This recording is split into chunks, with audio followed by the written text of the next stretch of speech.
ራቹን ቆዩ የህወሓት የሽብር ቡድን በአማራ ክልል የፈጸመው ኢሰብአዊ ድርጊት ከጦር ወንጀል ጋር የሚስተካከል መሆኑን አምነስቲ ኢንተርናሽናል ገለጸ። የሽብር ቡድኑ ወረራ በፈጸመባቸው አካባቢዎች በተለይ በደቡብ ጎንደር ዞን ጋይንት በቆየባቸው 9 ቀናት የፈጸመውን ኢሰብአዊ ድርጊት አስመልክቶ ሪፖርት ይፋ አድርጓል። ሰለሞን ጸጋይ ተጨማሪ አለው። ከ4 ወራት በፊት የመንግስት የተናጠል ተኩስ አቁም ውሳኔን ተከትሎ የህወሓት የሽብር ቡድን በአፋርና አማራ ክልሎች ወረራ ፈጽሟል።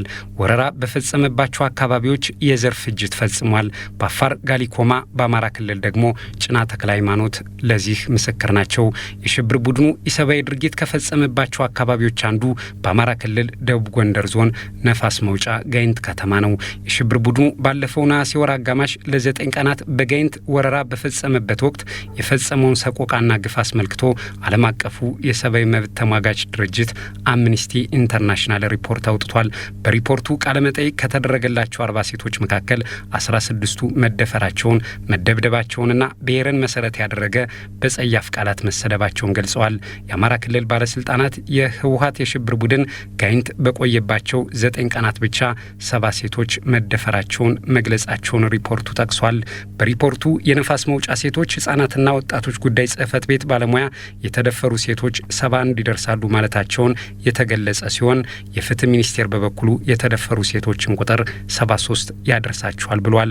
የተደፈሩ ሴቶች የደፈራቸው ከሽብር ቡድኑ ውጭ የሆነ ኃይል አለመድፈሩን እንዴት እንዳወቁ ተጠይቀው ደፋሪዎቹ በንግግር ቅላጼያቸውና ብሔርን መሰረት ያደረገ ጸያፍ ስድብ መሳደባቸው እንዲሁም በይፋ የህወሓት የሽብር ቡድን አባላት መሆናቸውን ይገልጻሉ ብለዋል።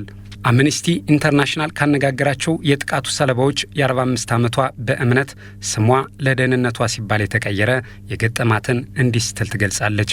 ነሐሴ 14 አመሻሽ ላይ 4 የሽብር ቡድኑ ታጣቂዎች ወደ ቤት መጡ። እኔም እኩይ ዓላማቸውን ስለተረዳው ሴት ልጆችን ከቤት እንዲወጡ አደረግኩ። ታጣቂዎቹም ልጆችን እንዳመጣቸው አዘዙኝ። እኔም መምጣት እንደማይችሉ ገለጽኩላቸው። ያንን ተከትሎ ብሔርን መሰረት ያደረገ ጸያፍ ስድብን ሰደቡኝ። ቀጥሎም እየተፈራረቁ ደፈሩኝ በማለት የተፈጸመባትን ሰቆቃ ገልጻለች። ሌላኛዋ በነፋስ መውጫ ምግብ በመሸጥ የምትተዳደረው የ30 ዓመቷ ገበያነሽ የተፈጸመባትን ጥቃት ለድርጅቱ እንዲህ ስትል ገልጻለች። የደረሰብኝን ሰቆቃ መናገር እንዲቀላል አይደለም። 3 የሽብር ቡድኑ ታጣቂዎች 2 ልጆች ፊት ደፍረውኛል። በወቅቱ የ9ና 10 ዓመት ልጆች የኔን መደፈር እየተመለከቱ ያለቅሱ ነበር። የሽብር ቡድኑ አባላት ከደፈሩኝ በኋላ ሽሮና በርበሬ ሰርቀው መሄዳቸውን ገልጻለች። በ4 የሽብር ቡድኑ አባላት የተደፈረችው ሌላኛዋ ሐመልማል የተባለች የነፋስ መውጫ ነዋሪ አሸባሪዎቹ በሚደፍሩኝ ወቅት የተናገሯቸው ቃላቶች በጣም ያሳምሙ ነበር ብላለች። ለበቀል እንደመጡም ገልጸዋል ትላለች። መስከረም የተባለች የ30 ዓመት ነዋሪዋ ደግሞ በቡድን የመጡት የሽብር ቡድኑ ታጣቂዎች በደፈሩኝ ወቅት በማንነቴ ላይ ተሳልቀው አዋርደውኛል። በዚህም ምክንያት ከ1 ሰዓት በላይ ራሴን ስቼ ነበር ትላለች። አምነስቲ ኢንተርናሽናል በሪፖርቱ የሽብር ቡድኑ አባላት የደፈሯቸውን ሴቶች የአንገት ጌጥ፣ ብርና ሞባይል ዘርፈዋቸዋል ብሏል። የሽብር ቡድኑ በጋይንት ወረራ በፈጸመበት አጭር ቀናት የጤና ተቋማትን ሙሉ በሙሉ ያወደማቸው በመሆኑ ጥቃት የተፈጸመባቸው ሴቶች ማግኘት የሚገባቸውን የጤና አገልግሎት ማግኘት አልቻሉም። በዚህ ሳቢያ ሴቶቹ ለስነ ልቦናና አካላዊ ጉዳት መዳረጋቸው በሪፖርቱ ተገልጿል። የአማራ ክልል መንግስት ከተደፈሩት ውስጥ 54 ለሚሆኑት ድጋፍ እያደረገ መሆኑን ገልጿል። የወደሙ የጤና ተቋማትንም መልሶ ለመገንባትና አስፈላጊውን ግብዓት ለማሟላት እየሰራ መሆኑን ገልጿል።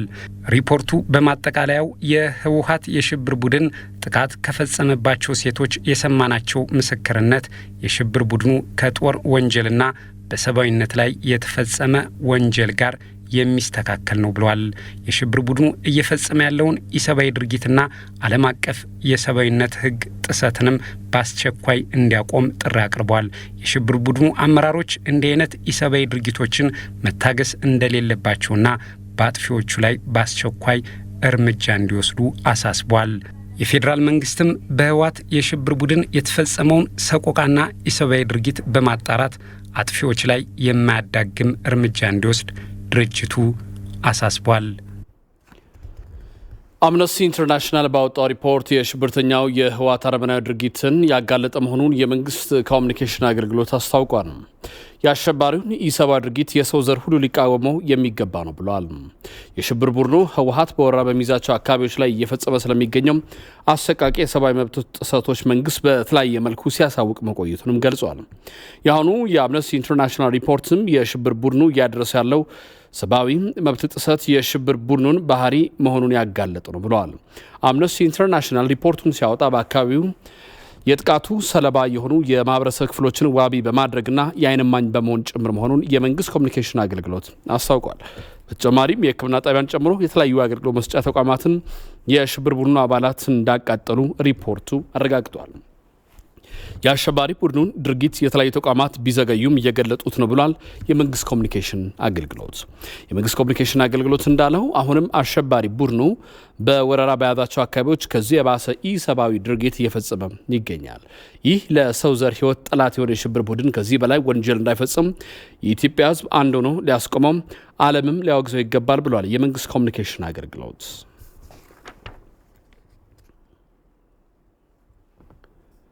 ሲኤንኤንን ጨምሮ በርካታ የምዕራባውያን ሚዲያዎች እየሰሩ ባለው የተዛባ ዘገባ ኢትዮጵያውያን ቅር መሰኘታቸውን የጠቅላይ ሚኒስትር ጽሕፈት ቤት ፕሬስ ሴክሬታሪ ቢለኔ ስዩም ተናገሩ።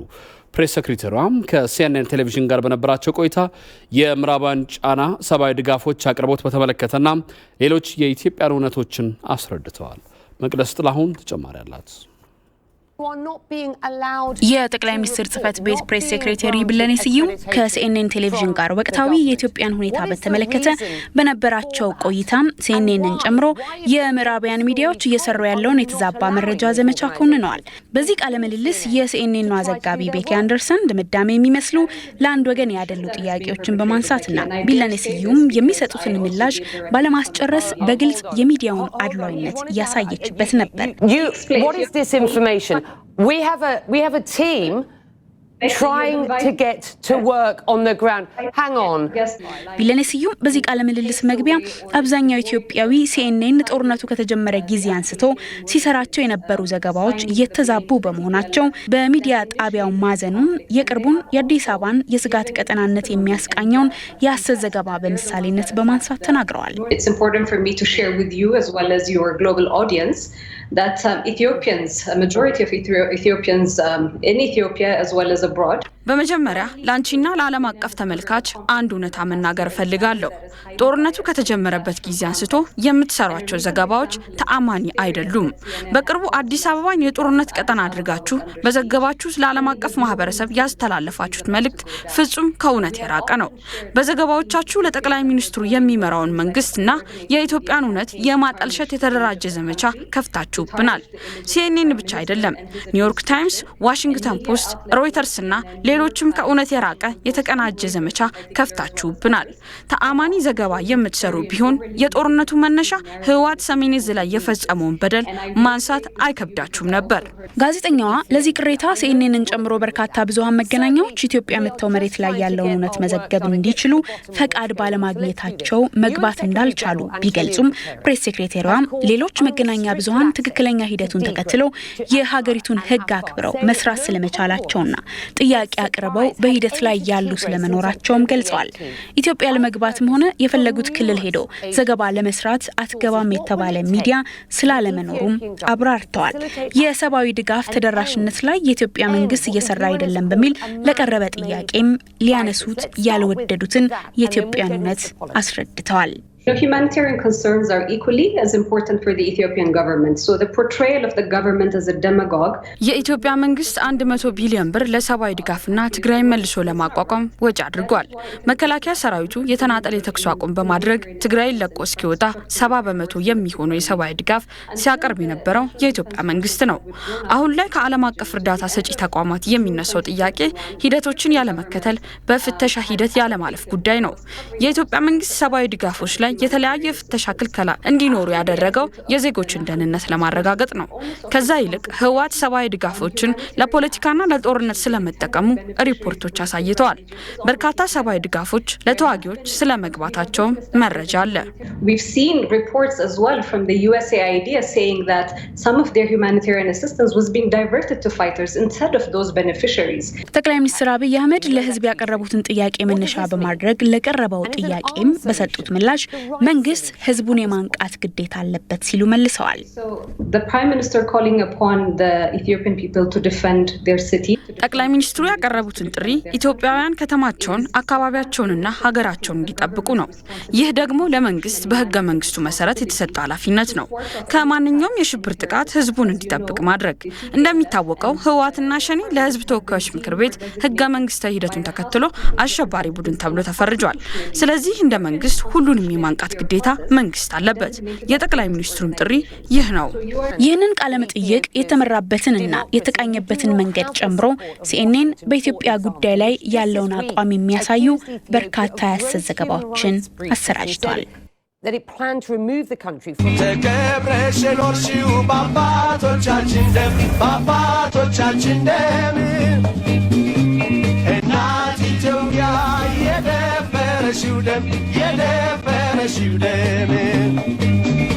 ጁንታውን ወደ ላንድ መለስ ሳይሆን በገባበት ቦታ እንዲቀበር በማድረግ እንዳይነሳ አከርካሪውን መተን ዘላቂ የሀገራችን ሰላም ለማረጋገጥ ዛሬ ስራ ተከፋፍለን ተነስተናል።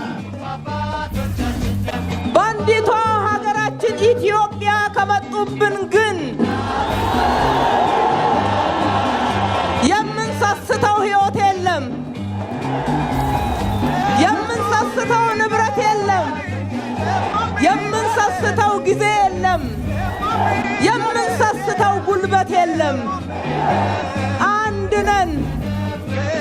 ኢትዮጵያን ለማፍረስ ሲኦል ድረስ ወርደን እንሰራለን ሲሉ የነበሩት የአሸባሪው ቡድን እነሱን ወደ መኖሪያ ሲኦላቸው ልከን እኛ የጋራ ሀገራችንን እንገነባለን። እንነሳ። እነኚህን ጀግኖች የመከላከያ ሰራዊታችንን እንቀላቀላቸው፣ አብረናቸው እንቁም። አንዲት ለሆነች ሀገራችን ዋጋ እንከፍላለን፣ ደማችንን እንሰጣለን።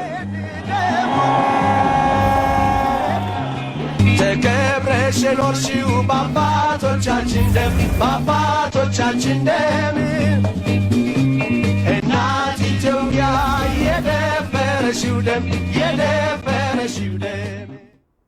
ኢቲቪ 57 እንደቀጠለ ነው። በወሎ ግንባር እየተካሄደ ባለው ጦርነት በአማራ ክልል ሰሜን ሸዋ ዞን ማጀቴ አካባቢና በኦሮሚያ ልዩ ዞን ከሚሴ አካባቢዎች የሽብር ቡድኑ ላይ የተወሰደ ባለው ወታደራዊ እርምጃ ሰብአዊና ቁሳዊ ኪሳራ እየደረሰበት መሆኑን የሰሜን ሸዋ ዞን ዋና አስተዳዳሪ አቶ ታደሰ ገብረ ጻዲቅ በስልክ ለኢቲቪ ገልጸዋል። ዋና አስተዳዳሪውን ሪፖርተራችን በቀለ ተመስገን አነጋግሯቸዋል። ተከታትለን እንመለስ። ታደሰ ገብረ ጻዲቅ እባላለሁ። የሰሜን ሸዋ ዞን ዋና አስተዳዳሪ ነኝ። እንግዲህ አጠቃላይ የትግራይ ወራሪ ቡድን በይፋት ቀጠና ጥቃት ለማድረስ እንቅስቃሴ እያደረገ ነው ያለው። ከዚህ ጋር ተያይዞ የአካባቢው ሚሊሻ ፋኖ እና የመከላከያ ሰራዊታችን ጋራ በጋራ በመሆን አይቀጡ ቅጣት እየቀጣውና አስፈላጊውን እርምጃ እየወሰደበት ይገኛል። በዚህም ያሰበውና ያቀደው እቅድ እንዳይሳካ ከማድረግ አኳያ የአካባቢው በተለይ ደግሞ የአካባቢው ጀግና ሚሊሻዎች በባለፈው በማጀቴ በኩል ገብቶ ጥቃት ለማድረስ ሙከራ አድርጎ ነበር። እዛ ላይም በፈለገው ልክ ሳይሆንለት ነው የቀረው። የራሱን ሞት ያፋጠነበት ሁኔታና ጀግናው ሚሊሻችን መከላከያችንና ልዩ ኃይላችን በተቀናጀና ፋኗችን በተቀናጀ ክንድ አይቀጡ ቅጣት እየቀጣው ነው የሚገኘው። እዛ አካባቢ ያለውን አጠቃላይ ቦርደሮች ለመርገጥ እድል አላገኝም። ለመርገጥ ፍላጎት የሚያሳየው ሁሉ እዛው መቃብሩ እየተማሰ እየተቀበረ ይገኛል። በሌላ በኩል የጁንታው ብቻ ሳይሆን የሰሜን ሸዋ ዞን ህዝብ እንደ ህዝብ እየታገረ ያለው ከጁንታው ጋር ብቻ ሳይሆን ከኦነግ ሸኔ ጋር ነውና በጥምር ጥቃት ለመሰንዘር እንቅስቃሴ ከሚያደርግ ኃይል ጋር ነው እየተዋደቀ ያለው። በዚህም ንጹሃን የብሔረሰብ ዞኑ አርሶ አደሮችና ሚሊሻዎች ጋር ጥምረት በመፍጠር በተቀናጀና በተደራጀ አኳኋን ከመከላከያ ሰራዊቱ ጋራ ጥምር በመፍጠር እጅግ በጣም ጥሩ የሚባል ስራዎች እየሰራ ነው ያለው። እንግዲህ የተወሰነ በዛ አካባቢ ይሄን ያህል ቀን ለመቆየት እድል የፈጠረለትም ቀደም ሲል እሱ ጡጦ ሲያጠባ የነበረ የሆነ ሽኔ ሴል ስለነበረው ቦታዎችን መውጫ መግቢያ በሮችን እየመራው ስለነበረ ትንሽ እሱ ጊዜ ወስዷል። አሁን አንዳንድ ሁኔታዎች እየተስተካከሉ ስለሆነ በአጭር ጊዜ በዛ አካባቢ አይቀጡ ቅጣት ተቀጥቶ የግብዓተ መሬቱ የሚፈጸምበት ነባራዊ ሁኔታ እንዳለ ነው እንግዲህ እየታዘብንና እየተከታተልን ያለ ነው። የኃይል ጥቃት የፈጸመባቸው የአማራ ክልል ዞኖች ሰፋ እያሉ እየመጡ ከመሆኑ ጋር ተያይዞ በርካታ ተፈናቃዮች በዞናችን ይገኛሉ። እስከ ትላንትና ድረስ ባለ የመረጃ መሰረት ከ218,955 በላይ ተፈናቃዮች አሉ። እንግዲህ እነዚህ ተፈናቃዮች ውስጥ ህጻናት አሉ፣ አረጋውያን አሉ፣ ነፍሰ ጡሮች አሉ፣ ወጣቶች አሉ። የመጀመሪያው ጉዳይ እነዚህን ተፈናቃዮች በየእድሜያቸውና በየደረጃቸው የመለየት እና በጋራ የሚኖሩበትን የሚቆዩበትን ቦታ የማመቻቸት ስራ ነው ከከተማ አስተዳደሩ ጋር በመሆን እየሰራን ያለ ነው። የከተማው ህዝባችንም የዞናችንም ህዝብ ካለው ቆርሶ እያለበሰ ነው፣ ቆርሶ እያጎረሰ ነው፣ አካፍሎ እያለበሰ ነው። እንግዲህ በዚህ አጋጣሚ ቅድም እንዳነሳውልህ ተፈናቃይ ቁጥሩ ሰፋ ያለ ከመሆኑ ጋር ተያይዞ ይሄ ተፈናቃይ አልባሳት ይፈልጋል፣ ምግብ ይፈልጋል፣ መጠለያ ይፈልጋል። ስለዚህ በዞኑ መንግስት ብቻ የሚቻል ስላልሆነ ምናልባትም ይሄንን ሚዲያ የሚከታተሉ አካላት ጭምር እጃቸውን እንዲዘረጉና አስፈላጊውን ድጋፍ እንዲያደርጉ በዚህ አጋጣሚ ጥሪ ማቅረብ እፈልጋለሁ። በጋምቤላ ክልል የማጃንግ ብሔረሰብ ዞን ነዋሪዎች በአሸባሪው የህወሓት ቡድን ወረራ ሳቢያ ከሰሜኑ የሀገራችን ክፍል ተሰደው በደብረ ብርሃን ከተማ የሚገኙ ተፈናቃዮች የምግብና አልባሳት ድጋፍ አድርጉ። ድጋፉ ከ733 ኩንታል በላይ በቆሎና 3200 አልባሳት መሆኑን ተገልጿል። ድጋፉም በደብረ ብርሃን ከተማ ተገኝተው ያስረከቡት የማጃንግ ብሔረሰብ ዞን ዋና አስተዳዳሪ አቶ አብርሃም ማይክል የማጃንግ ብሔረሰብ ዞን ይህን ድጋፍ ያሰባሰበው በ2 ሳምንት ጊዜ ውስጥ መሆኑን ተናግረዋል። በአሸባሪ ህወሓት ወረራ ምክንያት ከሰሜንና ደቡብ ወሎ ዞኖች የተፈናቀሉ ዜጎችን ለመርዳት አለንላችሁ ለማለትና የወገን ኃላፊነታችንን ለመወጣት ነው ብለዋል ዋና አስተዳዳሪው። በአማራ ብሔረሰብ ላይ እየደረሰ ያለው ጉዳት የኔም ጉዳት ነው። ባጠገቡ ሁኜ የዚህ ገፈጥ ተካፋይ በሆነ ኖሮ ጥሩ ነበር ብሎ ባሰበው በቻለው ያክል በእኛ በኩል አስተባብረን የተወሰነ እርዳታ አሰባስበናል። ይህ ያሰባሰብነው እርዳታ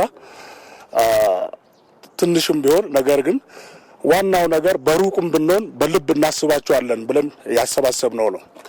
ስለሆነም አሁን ያሰባሰብ ወደ 733 ኩንታል በቆሎ እና 3200 አልባሳት በተናጠል ይህን ስናመጣ ይበቃል ብለን አይደለም፣ ትንሽ ነው። ግን ደግሞ ትልቁ ነገር ማሰባችን ነው። ህዝባችን ነው ሲጎዳ እኛም አብረን እየተጎዳን እንደሆነ ለማሳወቅ ነውና ድጋፉ ተጠናክሮ የሚቀጥል ነው። ሪፖርተራችን ሰለሞን አበጋዝ እንደዘገበው የሰሜን ሸዋ ዞን ዋና አስተዳዳሪ አቶ ታደሰ ገብረ ጻዲቅ በኩላቸው በወረራ ምክንያት ከደቡብና ሰሜን ወሎ ዞኖች ተፈናቅለው ደብረ ብርሃን ከተማ የሚገኙ ተፈናቃዮችን ከ200 ሺህ በላይ መሆናቸውን ተናግረው ድጋፉም የችግር ጊዜ ደራሽነታቸውን በተግባር ያረጋገጠ ነው ብለዋል። የጋምቤላ ክልል የማጃንግ ብሔረሰብ ዞን ደግሞ ለኛ ለሰሜን ሸዋ የሚያስተላልፈው ትርጉም እጅግ በጣም ልዩ ነው። ምክንያቱም በችግር ጊዜ አለውልህ የሚል፣ በችግር ጊዜ ደግፋለሁ የሚል፣ በችግር ጊዜ የሚያጽናና ከምን ጊዜውም በላይ ካለና ከተገኘ ወዳጅ በላይ ስለሆነ ምን ጊዜም የማንረሳውና በታሪክ ተጽፎ ሲወሳ ቢኖር ነው። በዚህ ብቻ ሳይሆን የህዝብ ለህዝብ ግንኙነትን የሚያጠናክር በቀጣይም የኢትዮጵያን ግንባታ የሚያጠናክር ኢትዮጵያን በጋራ አንድ ሆነው ኢትዮጵያን ለማፍረስ የሚንቀሳቀሱ ኃይሎችን እየታገሉ ያሉ መሆኑን ጭምር ትልቅ መልእክት የሚያስተላልፍ ስለሆነ ይሄ በሌሎችም አካባቢዎች ተጠናክሮ እንዲቀጥል ተፈናቃዮቻችን በርካታ መሆናቸው፣ አዛውንቶች ያሉ መሆናቸው፣ ነፍሰ ጡሮች ያሉ መሆናቸው፣ ህፃናት ያሉ መሆናቸው ከግምት ውስጥ አስገብቶ ሌሎችም አካላት ሌሎችም አካባቢዎች አስፈላጊውን ድጋፍና ክንዳቸውን እንዲዘረጉ በዚህ አጋጣሚ ጥሪውን እያቀረብኩ የማጃንግ ብሔረሰብ ዞን ይህን ድጋፍ ስላደረጉልን ከልብ አድርገን እናመሰግናለን። የኢትዮጵያ ብሮድካስቲንግ ኮርፖሬሽን 2.3 ሚሊዮን የሚደርስ ላይክ ያለው ኤቢሲ ዜና የተሰኘው የፌስቡክ ገጹ በቅርቡ ባጋጠመው የሳይበር ጥቃት ምክንያት ሊሰጥ የነበረውን አገልግሎት አስተማማኝ ለማድረግ እስከሚቻል ድረስ ስራ አቁሞ ነበር። በገጹ ላይ አጋጥሞን የነበረው የቴክኒክ ችግር ሙሉ በሙሉ በመቀረፉ በአዲስ መልክ ወደ ስራ የተመለስን መሆኑን እንገልጻለን። ኢቢሲ ዜናን ላይክ ያድርጉ። ውድ ተከታታዮቻችን አብራችሁን ስለሆናችሁ እናመሰግናለን። በሌሎች የማህበራዊ ሚዲያ አማራጮችም ሊያገኙን ይችላሉ። የቴሌግራም ቻናላችንን ኢቢሲ ኒውስ ናው፣ የትዊተር ገጻችንን ኢቢሲ ዜና፣ የዩቲዩብ ቻናላችንን ኢቢሲ ወርልድ፣ የኢንስታግራም ገጻችንን ኢቢሲ ኒውስ አንድን ላይክ፣ ሼር፣ ሰብስክራይብ ያርጉ። የኢትዮጵያ ብሮድካስቲንግ ኮርፖሬሽን። አሸባሪው የህወሓት ቡድን ጸባችን ከህዝብ ጋር አይደለም ቢልም ተግባሩ ግን ንጹሃንን መግደል፣ ንብረት መዝረፍና ሌሎች ግፎችን በአካባቢያችን በቆየባቸው ጊዜያት ፈጽሟል ሲሉ የገረገራ አካባቢ አርሶ አደሮች ተናገሩ። የአሸባሪ ቡድን ታጣቂዎች ምግብ ያበሏቸውን አርሶ አደሮች እንኳን ሳይቀር እንደገደላቸውም ነው ነዋሪዎች የሚናገሩት። ኤልያስ ሹሜ ከአርሶ አደሮቹ ጋር ቆይታ አድርጎ ተከታዩን ዘገባ አሰናድቷል።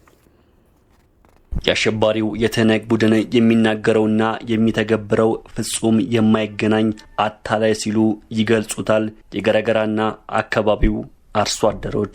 አካባቢው ቶሮ በነበረበት ወቅት ለአፉ ጸባችን ከእናንተ ጋር አይደለም ይል ነበር ይላሉ።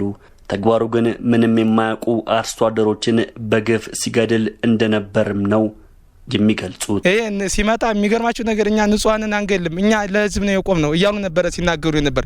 ግን አንዱን ሰው አንገቱን እየቆረጡ እየወጉ እንዲሁም በቃ ንብረቱን ሁሉ እየዘረፉ ነው ወደ መቀሌ ሲጭኑ የነበሩት። ይሄ ሰራዊት ልዩ ኃይል እንዲሁም መከላከያ ተብሎ መድረሱ ነው እንጂ አይደለም ቀርቶ ብዙ ወገኖቻችን አልቀዋል። በእውነቱ በእግዚአብሔር ፍቃድ በይች አምላክ በጮራይቱ አምላክ ካይ አድርሶናል እንጂ እውነቴን ነው ወገኖቻችን ጠፍተውብናል። አሁን እንዴት እንደገደሉ እንግዲህ ምሳሌ በሆነ ስበብ አብልተው አጥጥተውም የገደሏቸው ወገኖች አሉን። የበሉበት ቤት ማለት ነው። አዎ በዚሁ በሄዱበት ባሉበት በተራመዱበት ቦታ የበሉበት የጠጡበትን ቤት ገለዋል። እድሜያቸው 65 እንደተጠጋ የነገሩን አርሶ አደር አስፋው ገላው የሽብር ቡድኑ በአካባቢያቸው ያደረሰው ግፍና በደል በእድሜ አይቼውም ሰምቼውም አላውቅም ሲሉም ይናገራሉ። በጣም የከፋ ነው። በዚህ ዓለም ታይቶ የማይታወቅ እውነቴን ነው። እኔ አሁን እንግዲህ ወደ 65 አካባቢ የሆነኝ ነው። እስካሁን ድረስ በአባቶችም በራሴም ደርሶብኝ አያውቅም። አይቼውም አላውቅም፣ ሰምቼውም አላውቅም። እና ያ እንኳን የከፋ ጫፍ ነው ብዬ ነው የማየው። በአሸባሪው የትህነግ ቡድን ወራና ጥቃት ምክንያትም አርሶ አደሮቹ ህይወታቸው እንደተመሰቃቀለም ይናገራሉ። ለራሳቸው ብሎም ለሀገሬው ዜጋ ብለው በማሳቸው ላይ የዘሩት ሰብል በወቅቱ ባለመታረሙ ምክንያትም በቂ ፍሬን እንዳላፈራም ይናገራሉ። ከምንም በላይ የሚገርማችሁ ነገር በዘንድሮ ዕለት ይሄ አካባቢ ራሱን አይጥልም ነበር። በዘንድሮ ዕለት ግን የሚመገብበትና ራሱ እንዴት ተሰስዮ እንዴት ልጆቹን እንዴት ቤቱን እንደሚመራ ግራ ነው ያጋባው። ለአንዱ ጉዳት ይደረሰብን ነው። ሰብላችንም ቢሆን በወቅቱ በአረም ጊዜ እህል አልታረመ ምርት አይገኝም። ሀኛ ሀገር ያው ሁላ የቀረ ነው። አሁን ልዩ ኃይል አመጣ መከላከያ ከመጣልን ነው እኛ ሀቢታችን የገባ ነው። የመከላከያ ሰራዊት የአማራ ልዩ ኃይል ሚሊሻና ፋኖ በወሰዱት የተቀናጀ እርምጃ ገረገራና አካባቢው ነጻ በመውጣቱ ምክንያት ከቀያቸው ተፈናቅለው የነበሩ የአካባቢው ማህበረሰቦች አሁን መመለስ ጀምረዋል። በህልውና ዘመቻው ምክንያት በግብርና ስራው ላይ ያጋጠመውን ችግር ለማካካስ እየተሰራ መሆኑን የግብርና ሚኒስቴር ገለጸ። ከህልውና ዘመቻው ባልተናነሰ ለግብርናው ትኩረት ሊሰጠው ይገባልም ብሏል ሚኒስቴሩ። በቀለ ተመስገን ጭማሪ አለው። አሸባሪው የህወሓት ቡድን በሰውና በንብረት ላይ ጉዳት ከማድረሱ በተጨማሪ ለሀገሪቱ ኢኮኖሚ ትልቅ ድርሻ አለው በሚባለው የግብርናው ዘርፍ ላይ ተጽዕኖ እያሳደረ መሆኑን ነው የግብርና ሚኒስቴር የሚገልጸው። የግብርና ሚኒስትር ዴኤታው ዶክተር መለስ መኮንን አሸባሪ ቡድኑን ለመደምሰስና በህልውና ዘመቻው ውጤታማ ለመሆን ምርትና ምርታማነትን በማሳደግ በምጣኔ ሀብቱ ላይ የሚስተዋለውን ችግር መታደግ ይቻላል ብለዋል። ዋና የኢኮኖሚ መሰረታችን የግብርና ስራችን እስከሆነ ድረስ ሁላችንም ውጊያውን ብቻ በማሰብ የግብርና ስራ መተው የለብንም። በውጊያ ላይ ያለው መከላከያ ሰራዊታችን፣ ልዩ ኃይሎቻችን፣ ሌሎች የጸጥታ አካላቶቻችንና እዛ ላይ የተሳተፈው በሙሉ ውጤታማ የሚሆነው ደግሞ ሎጂስቲክ ማቅረብ ስንችል ነው። አንዱና ትልቁ ሎጂስቲክ ደግሞ ለሰራዊታችን ቀለብ የሚሆነው ነው፣ ለህብረተሰባችን ቀለብ የሚሆነው ነው። ይሄንን ከማምረት ለደቂቃ ከተዘናጋንና ከተውን ይሄ ለራሱ ሌላ ጥቃትና ሌላ ሽንፈት መሆኑን መገንዘብ ያስፈልጋል። በህልውና ዘመቻው ላይ ርብርብ እንደሚደረገው ሁሉ በግብርናው ዘርፍም በትኩረት ሊሰራ ይገባል ብለዋል ሚኒስትር ዴኤታው ዶክተር መለስ መኮንን። ይህን ውጊያ ውጤታማ ለማድረግና ጦርነቱን በአጭር ጊዜ ለመወጣት በምናደርገው ጥረት ጎን ለጎን ደግሞ ሌሎች በሀገራችን ኢኮኖሚ ላይ ጫና የሚኖራቸውን ስራዎች ለምሳሌ እንደ ግብርና አይነቶችን ሌሎች የምርት ሴክተሮችን እንደዚህ የመሳሰሉትን ጎን ለጎን እኩል ትኩረት ሰጥተን መሰራት መቻል አለበት። እየተዋጋንም ጦርነቱን ማሸነፍ የምንችለው ምግብ እስከ መብላት እስከቻልን ድረስ ነው። በኢኮኖሚ ጠንካራ እስከሆን ድረስ ነው። አሸባሪው የህወሓት ቡድን በያዛቸውና በወረራቸው አካባቢዎች ጉዳት የደረሰባቸውን የግብርና ምርቶች ለማካካስ በሌሎች አካባቢዎች እየተከናወነ ያለውን የግብርና ስራ ማጠናከርና ከውጭ ጥገኝነት ለመላቀቅ ሊሰራ ይገባል ብለዋል ሚኒስትር ዴኤታው። ውጊያው ላይ ህይወቱን አካሉን መስዋዕት እንደሚያደርገው ወንድማችንና እህታችን እኛም በየተሰማራንበት በተለይ በግብርናው ዘርፍ ላይ ያለን ባለሙያዎችም አርሶ አደሮችም ይህንን በመወጣታችን ግንባር ላይ እንዳለ ወንድማችን ከጎኑ መሆናችንና የሚጠበቅብንን አስተዋጽኦ እያደረግን እንደሆነ ተገንዝበን በመኸርም በመስኖም በበልግም በቀጣይ መኸርም የሚሰሩ የግብርና ስራዎችን ትርጉማቸውን በደንብ ተረድቶ ለማንም ብለን ሳይሆን ለሀገራችን ለራሳችን ለሁሉናችን ነውና እሱን ትኩረት ሰጥተን እንስራ። በተለይ ደግሞ የግብርና ምርትን ከውጭ ኢምፖርት የማድረግን ከውጭ የማስገባትን ነገር በማስቀረት ለነሱ ጥገኛ በተለይ ለውጭ ወራሪ ኃይሎች እና ኢትዮጵያ እንድትዳከም ለሚፈልጉ ኃይሎች አጋዥ መሆን የለብንም፣ እጅ መስጠት የለብንም። አሸባሪው የህወሓት ቡድን በአርሶ አደሩ የግብርና ስራ ላይ ተጽዕኖ ሲፈጥር እንደነበር በምርኮ የተያዘው የወሎ ግንባር የሜዴ ክፍለ ጦር አዛዥ ኮሎኔል ጉሽ ገብሩ ገልጸዋል። የገበሬ እርሻ ነው ያለ፣ በገበሬ ምርት ነው ያለ፣ የተረጋገጠ እህል አለ የተረጋገጠ። ከምርኮኛው ንግግር መረዳት እንደሚቻለው አሸባሪ ቡድኑ በሰው ህይወትና ንብረት ላይ ከሚያደርሰው ጉዳት በተጨማሪ በአርሶ አደሩ ማሳ ላይም ችግር እየፈጠረ መሆኑ ማሳያ ነው። ዛሬን ጨምሮ በቀጣይ 3 ቀናት የሚኖረውን የአየር ሁኔታ ትንበያ ደግሞ ተከታትለን እንመለስ።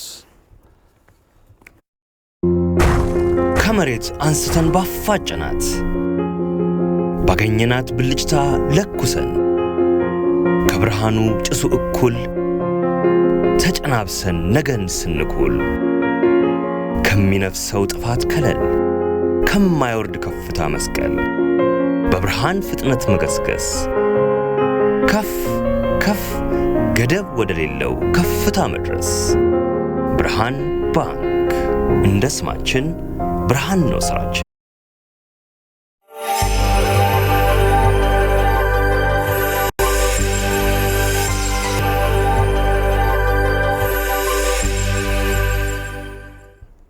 ኢቲቪ 57 ከአፍታ ቆይታ በኋላ ይመለሳል። አሁንም